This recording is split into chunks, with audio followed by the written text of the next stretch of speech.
విశాఖ శారదాపీఠంలో వార్షికోత్సవ వేడుకలు అంగరంగ వైభవంగా జరుగుతున్నాయి.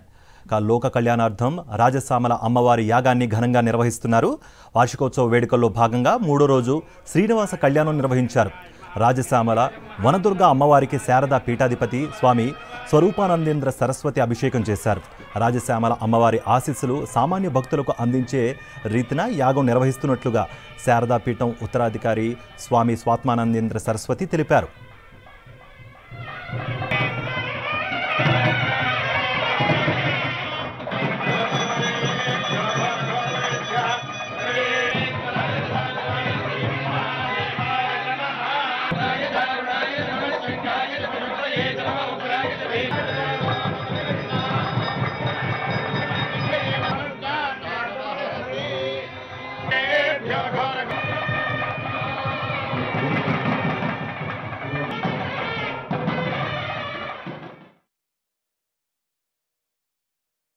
ఈ యాగం అంటే అమ్మవారిని ఎవరైతే కొలుస్తారో, అమ్మవారిని ఎవరైతే ఆరాధిస్తారో వారికి ఇహలోకంలో భోగములు, పరలోకంలో భగవంతుని యొక్క సాయుధ్యము కలుగుతుంది. అదేవిధంగా రాజశ్యామల అనే ఒక దేవత ఒక ప్రత్యేకత ఏంటంటే విశాఖ శ్రీ శారదాపీఠంలో అనుష్ఠానపూర్వకంగా గురువులు శ్రీ శ్రీ శ్రీ స్వరూపానందేంద్ర సరస్వతి మహాస్వామి వారు ఎంతో అమ్మవారిని ఆరాధిస్తూ అమ్మవారిని స్తుతిస్తూ ఇక్కడ 1,00,000 మూలమంత్ర హవనం రాజశ్యామల యాగం జరగడము.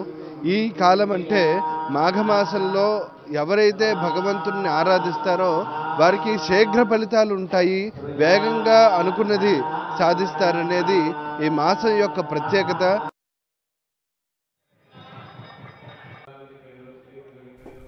వార్షికోత్సవాలకు పెద్ద సంఖ్యలో తరలివచ్చి ప్రత్యేక అలంకరణలో ఉన్న అమ్మవారిని దర్శించుకున్నారు భక్తులు.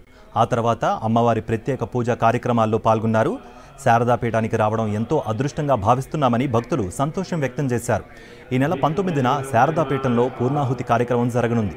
ఈ కార్యక్రమానికి పలువురు ప్రముఖులు హాజరు కానున్నారు.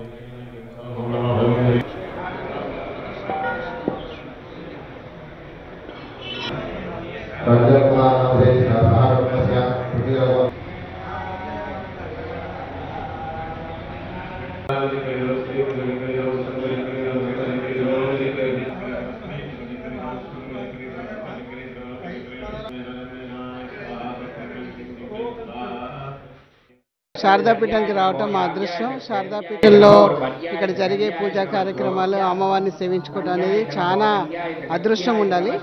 మేము చాలా హ్యాపీ ఫీల్ అవుతున్నాం ఇక్కడ రావటం, పూజ చేసుకోవటం.